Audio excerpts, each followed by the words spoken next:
ఓం గంగణపతే నమ ఐం సరస్వత్యే నమ శివాయ గురువే నమ ఆపదర్భహత్తారం దాతారం సర్వసంపదాం లోకాభిరామం శ్రీరామం భూయో భూయ నమామ్యం శ్రీరామ రామ రామేతి రమే రామే మనోరమే సహస్రనామ తత్తుల్యం రామనామ రామేత్. జై శ్రీరామ్. మాతృభ్యో పితృభ్యో గురుభ్యో ఋషిభ్యో నమో నమః. యా దేవీ సర్వభూతేషు మాతృరూపేణ సంస్థితాః నమస్తస్తే నమస్తస్తే నమస్తస్తే నమో నమః. జై గురు దత్తాత్రేయ నమః. శ్రీమాత్రే నమో నమః. యూట్యూబ్ ప్రేక్షకులకి అందరికీ కూడా నమస్కారం అండి. నేను పాలపర్తి గురునాథ్ శర్మ. మీకంతా కూడా జ్యోతిష్ సంబంధమైన విషయాలన్నీ కూడా గోచారరీత్యా ఈ యొక్క గ్రహాల యొక్క స్థితిగతి మేరకంతా కూడా గోచార చక్రవశాత్ అంతా కూడా మేషాది ద్వాదశ రాశుల వాళ్ళకి ఈ యొక్క మాస ఫలితాలంతా కూడా చెప్పడం జరుగుతుంది. గ్రహాల యొక్క స్థితిగతి కలయిక ఆధారంగా వాళ్ళ దృష్టి గ్రహాల యొక్క గ్రహదేవతల యొక్క దృష్టి కేంద్రం అంతా కూడా ఈ రకంగా ఉంటుంది. మేషాది ద్వాదశ రాశుల వాళ్ళకి విశేషంగా వాళ్ళ జీవితంలో అంతా కూడా మాస ఫలితాల్లో అంతా కూడా విశేషంగా శనీశ్వరుడు అంతా కూడా ఈ యొక్క విశ్వవసనామ సంవత్సరంలో మార్చి 29 తారీఖు రోజున విశేషంగా మీనరాశిలో సంచారం చేయడం అంతా కూడా చూసాం మనం. మీనరాశిలో సంచారం చేసిన తర్వాత ఈ జూలై నెల మాసంలో విశేషంగా 13వ తారీఖు రోజున వక్రగతి అనేది పొందడం అనేది జరుగుతూ ఉంటుంది. ఈ యొక్క వక్రగతి నుంచి శనీశ్వరుడి యొక్క ఫలితాలంతా కూడా ఏ రకంగా ఉంటాయి, మేష ద్వాదశ రాశుల వాళ్ళకి అసలు శనీశ్వరుడు ఇచ్చే ఫలితాలు ఏంటి, ఏలినాటి శని అంటే ఏంటిది, అర్ధాష్టమ శని అంటే ఏంటి, అష్టమ శని అంటే ఏంటో తెలుసుకుందాం. విశేషంగా ఏలినాటి శని ప్రభావం అనేది ప్రధానంగా ప్రతి ఒక్క రాశి వాళ్ళకి ఉంటుంది. ప్రధానంగా చూసుకుంటే ఎప్పుడైతే శనీశ్వరుడు గోచారరీత్యా వ్యయ స్థానం అంటే వాళ్ళ స్వరాశి నుంచి, ఉదాహరణకి మేషరాశి వాళ్ళకి ఏలినాటి శని ప్రభావం ప్రారంభమైందనమాట. ఉదాహరణకి చెప్తున్నాం, మనకేంటిదంటే ఈ యొక్క వ్యయస్థానం అని చెప్పేసి అంటారు. వాళ్ళ రాశి కన్నా ముందు రాశి వెనకాల రాశికి అంటే వాళ్ళ రాశి కన్నా వెనకాల రాశిలో శనీశ్వర సంచారం మొదలైనప్పుడు ఏలినాటి శని ప్రభావం ఉంటుంది.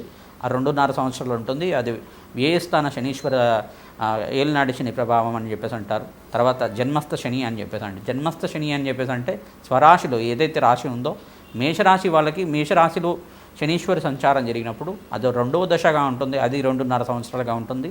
మరియు ధనస్థానంలో అంతా కూడా ధనస్థానం అంటే ఇక్కడ మేషరాశి వాళ్ళకి ప్రధానంగా చూసుకుంటే మరియు వృషభ రాశిలో శనీశ్వర సంచారం జరిగినప్పుడు ఈ యొక్క తృతీయ స్థానంలో అంటే ప్రధానంగా చూసుకుంటే అంటే మూడో దశగా ఈ యొక్క 2.5 సంవత్సరాలుగా ఉంటుంది. అంటే ఏ స్థానంలో 2.5 సంవత్సరాలు జన్మస్థ శని అంతా కూడా దోషకారిగా అక్కడ ప్రధానంగా చూసుకుంటే అక్కడ 2.5 సంవత్సరాలు మరియు ధనస్థానంలో అంతా కూడా 2.5 సంవత్సరాలుగా ఉండడం. ఈ ఏలినాటి శని ప్రభావం అంతా కూడా విగిపోయిన తర్వాత విపరీత రాజయోగాన్ని ప్రసాదించే దేవుడిగా ఉంటాడు. ప్రధానంగా కర్మఫలదాత అని చెప్పేసి అంటారు. శనీశ్వరుడు అంతా కూడా కర్మఫలదాత, ఆయుష్ కారకుడు, ఆయుకారకుడు అంతా కూడా సంపూర్ణమైన పౌర్ణాయుష్ ఇచ్చే గ్రహంగా చెప్పడం జరుగుతుంది.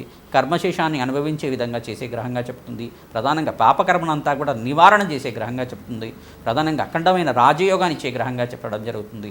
విపరీత రాజయోగానికి కారణమవుతారు. రాజకీయంలో మంచి పదవి రావాలన్నా శనీశ్వర అనుగ్రహం ఉండాలి. విశేషంగా సంపూర్ణ ఆరోగ్యంతో ఉండాలన్నా శనీశ్వర అనుగ్రహం ఉండాలి.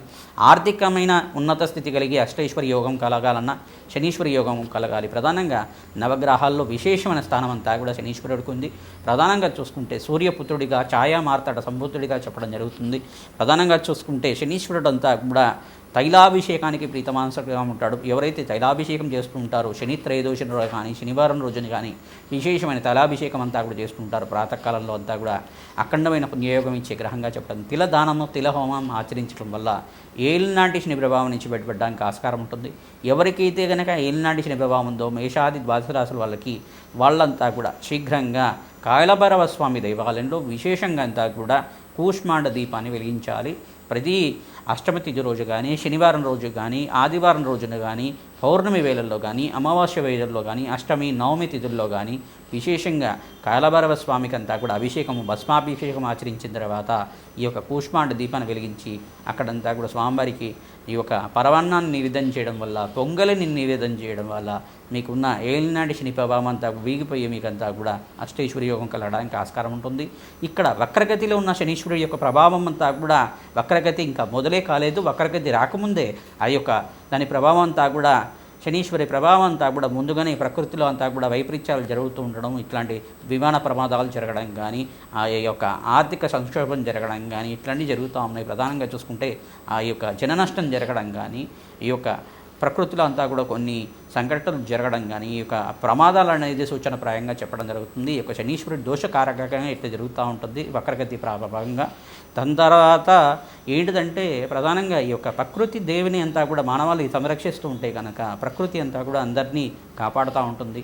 ఈ యొక్క మనం చేసే పుణ్య కార్యక్రమాల్లో అంతా కూడా ప్రకృతి అంతా కూడా మనకు సహకారం అందిస్తూ ఉంటుంది. కావున అందరికి కూడా ప్రతినిత్యం కూడా ఈ యొక్క మీకు చేతనైతే కనుక ఏదైనా మొక్కని దేవాలయ ప్రాంగణంలో నాటడానికి ప్రయత్నం చేయండి, దాన్ని సంరక్షించండి. తద్వారా ప్రకృతి దేవిని అంతా కూడా సంరక్షించే విధంగా ఉంటుంది, లోక కళ్యాణం జరుగుతుంది. తద్వారా అంతా కూడా ఎవరైతే వృక్షో రక్షతి రక్షిత అని చెప్పేసి అంటూ ఉంటారు, మొక్కల్ని నాటడం వల్ల విశేషమైన పుణ్య ఫలితం వంశాభివృద్ధికి కారణమవుతుంది, అష్టైశ్వర్య యోగం కలుగుతుంది, అఖండమైన పుణ్యప్రాప్తి కలుగుతుంది. దాన్ని నాటి వదిలిపెట్టకుండా సంరక్షించాలి, దాన్ని పెంచాలి, పోషించాలి. తద్వారా దానికి వచ్చే ఫలాలంతా కూడా ఎవరైనా పొందుతుంటే మీరు తినచ్చు, లేదన్నా ఎవరైనా వేరే వాళ్ళు ఎవరైనా మానవాళ్ళు ఎవరైనా తినచ్చు. దాన్ని అంతా కూడా ఎవరికైనా ఫలాలు పొందినప్పుడు ఆ యొక్క పుణ్య ఫలితం అంతా కూడా అఖండమైన పుణ్యయోగం కలిగే విధంగా ఉంటుంది. విశేషంగా అందరి కూడా మీ జన్మజాతకంలో ఉండే గ్రహాలకి దోషాలకి పరిహారం చేసుకుంటూనే వృక్షరాజానికి ప్రీతికరంగా విశేషంగా అందరు కూడా మీకు ఈ యొక్క విశేషమైన మొక్కలు అనేది ఉంటాయన్నమాట. మీకు తెలిసిన మొక్కలు కానీ ఈ యొక్క ప్రధానంగా చూసుకుంటే మారేడు చెట్టు కానీ మారేడు మొక్కలైనా కానీ అరటి పిలకనైనా కానీ ప్రతి ఒక్క తులసి మొక్కనైనా కానీ నాటడం వల్ల దేవాలయ ప్రాంగణంలో నాటడం వల్ల విశేషమైన మొక్కలంతా కూడా ఎవరైతే కనుక పనస మొక్కనైతే నాటుతూ ఉంటారో వాళ్ళకంతా కూడా గురుబలం పెరగడానికి ఆస్కారం ఉంటుంది.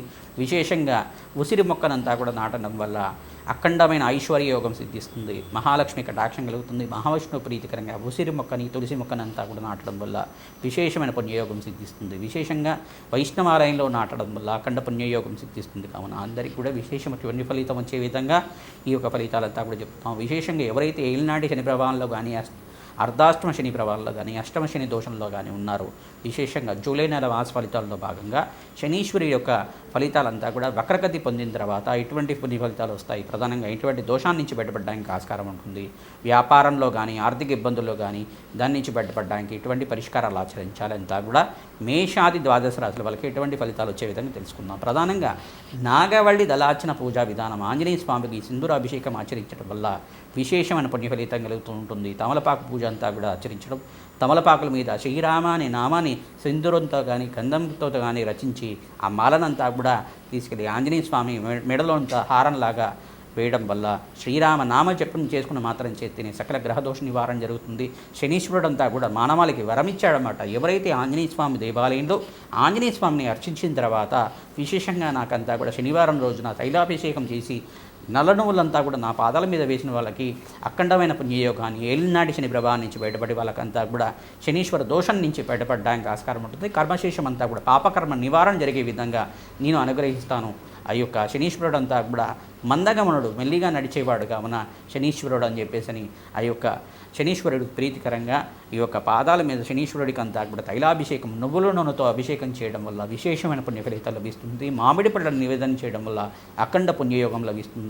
శనివారం శనిహోరలు అంతా కూడా బ్రాహ్మణోత్మకి విశేషంగా నల్ల నువ్వులు నల్ల ద్రాక్ష అంతా కూడా దానం చేయడం వల్ల పుణ్యయోగం సిద్ధిస్తుంది. నరఘోష నరపిడ నరశాపం నుంచి బయటపడడానికి కూష్మాండ దీపాన్ని అమ్మవారి దేవాలయంలో కానీ కాలభైరవ దేవాలయంలో కానీ హనుమత్ దేవాలయంలో వెలిగించడం వల్ల సకల గ్రహదోష నివారణ జరగడానికి ఆస్కారం ఉంటుంది. ప్రతినిత్యం కూడా నవగ్రహ దేవాలయంలో ప్రదక్షిణ ఆచరించాలి. ఆర్థిక ఇబ్బందుల నుంచి బయటపడతారు. ఎటువంటి పనులు మొదలు కొట్టుకున్నా కానీ దాని నుంచి ఆటంకాల నుంచి బయటపడడానికి ఆటంకాలంతా కూడా నివారణ జరగడానికి నిత్యమంతా కూడా గణపతి ఆరాధన చేయాలి. విఘ్నాలంతా కూడా తొలిపోవడానికి మహాగణపతి ఆరాధన చేసుకోవడం, విజయ గణపతి ఆరాధన చేసుకోవడం వల్ల అఖండ పుణ్యయోగం సిద్ధిస్తుంది. తద్వారా ఎవరైతే కనుక గణపతికి ప్రీతికరంగా ఉండ్రాళ్ళు నివేదన చేస్తారో అఖండ పుణ్యయోగం సిద్ధిస్తుంది. సకల గ్రహదోష నివారణ జరుగుతుంది. విశేషంగా మీకు ఏలినాటి శని ప్రభావం నుంచి బయటపడడానికి ఆస్కారం ఉంది. సింహరాశి జాతకులకంతా కూడా గోచార రీత్యా జూలై నెల మాస ఫలితాలంతా కూడా ఏ రకంగా ఉంటుంది. విశేషంగా శనీశ్వరుడు అంతా కూడా జూలై మాసంలో అంతా కూడా వక్రగతి అంతా కూడా పొందుతున్నాడు. కావున ఇక్కడ అష్టమ స్థాన శని దోషం అంతా కూడా ఉంది. విశేషంగా మీకంతా కూడా ఈ యొక్క గ్రహదోష నివారణ జరిగి అష్టైశ్వర్యోగం సిద్ధించడానికి ఎటువంటి పరిహారం చేసుకోవాలి. జన్మస్థానంలో ప్రధానంగా చూసుకుంటే కుజుకేతుల కలిక అంతా కూడా సంభవిస్తుంది. కావున ఈ మాసంలో మీరు చేసుకోవాల్సిన పరిహారం అంతా కూడా ఏం చేసుకోవాలో తెలుసుకుందాం. ప్రధానంగా సింహరాశి జాతకులంతా కూడా ప్రతినిత్యం కూడా సూర్య ఆరాధన చేయడం వల్ల అఖండ పుణ్యయోగం సిద్ధించడానికి ఆస్కారం ఉంటుంది. ఏకాదశ స్థానంలో బృహస్పతి మరియు ఈ యొక్క సూర్య భగవాను సంచారం చేయడం అఖండ పుణ్యయోగంలో ఉంటుంది. గురుకటాక్షం లభించడానికి, వివాహాది శుభకార్యాలు జరగడానికి అఖండ పుణ్యయోగము, లాభసాటిగా వ్యాపారం నడవడానికి ఆస్కారం ఉంటుంది. జన్మ జాతకం ప్రధానమైన జాతకంగా ఉంటుంది. జన్మజాతకం అంతా కూడా చూపించుకొని ఈ యొక్క పరిహారం చేసుకోవడం వల్ల విపరీత రాజయోగం సిద్ధించడానికి ఆస్కారం ఉంటుంది. ప్రతినిత్యం కూడా దత్తాత్రేయ నామస్మరణ చేసుకుంటూ ఉండాలి. ఈ యొక్క దత్తాత్రేయ గురుచరిత్ర పారాయణ చేసుకోవడం వల్ల సకల గ్రహదోష నివారణ జరగడానికి ఆస్కారం ఉంటుంది. అష్టమ స్థానంలో శనీశ్వరుడు దోషకారిగా ఉన్నాడు కావున కాలభైరవ స్వామి దేవాలయంలో ఈ యొక్క కూష్మాండ దీపాన్ని వెలిగించడం కానీ, ఉప్పు దీపాన్ని కానీ వెలిగించడం వల్ల సకల గ్రహదోష నివారణ జరగడానికి ఆస్కారం ఉంటుంది. ప్రధానంగా కాలభైరవ స్వామికి భస్మాభిషేకం చేయడం వల్ల అఖండ పుణ్యయోగం సిద్ధిస్తుంది. ప్రధానంగా నల్ల కుక్కలకి ఎవరైనా ఆహారం పెట్టడం వల్ల సకల గ్రహదోష నివారణ, శనీశ్వర దోష నివారణ జరగడానికి ఆస్కారం ఉంటుంది. కావున విశేషంగా ఈ పుణ్య ఫలితాన్ని పొందే విధంగా పరిహారం ఆచరించండి.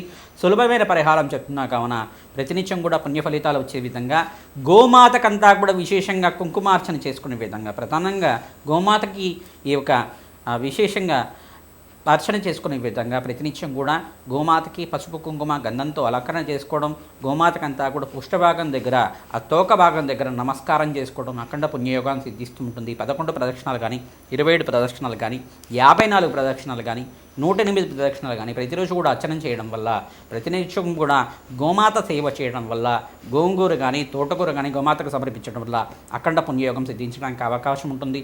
ప్రతినిత్యం కూడా హనుమతారాధనలో భాగంగా తమలపాకు పూజ చేయండి, అఖండమైన పుణ్య ఫలితం లభిస్తుంది. హనుమతాలయంలో విశేషంగా ఈ యొక్క తమలపాకు మాలనంతా కూడా వేయడం వల్ల అఖండ పుణ్యయోగం సిద్ధించడానికి ఆస్కారం ఉంటుంది. సింధూర అభిషేకం చేయించుకొని ఆ సింధూరాన్ని ధరించడం వల్ల సకల గ్రహదోష నివారణ జరగడానికి ఆస్కారం ఉంటుంది. ఎవరైతే గనక విశేషంగా వెంకటేశ్వర స్వామి దేవాలయంలో వెంకటేశ్వర స్వామి పుణ్యక్షేత్రంలో కానీ వెంకటేశ్వర కళ్యాణాన్ని ఆచరిస్తూ ఉంటారో శీఘ్రంగా అతి శీఘ్రంగా కళ్యాణ యోగం సిద్ధించడానికి ఆస్కారం ఉంటుంది. అఖండ పుణ్యయోగంతో ఆనందమైన జీవితం జీవించడానికి, అష్టైశ్వర్య యోగం కలగడానికి ఆస్కారం ఉంటుంది.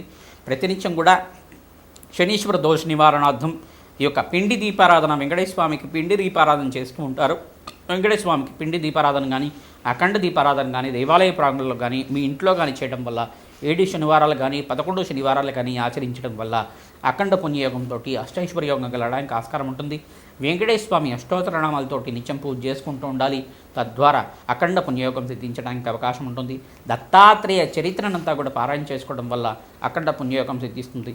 ప్రతినిత్యం కూడా హనుమతారాధనలో భాగంగా 27 ప్రదక్షిణాలు కానీ 108 ప్రదక్షిణాలు కానీ ఆచరించడం వల్ల మంచి పుణ్యయోగం సిద్ధిస్తుంది. శ్రీమాత్రే నమః.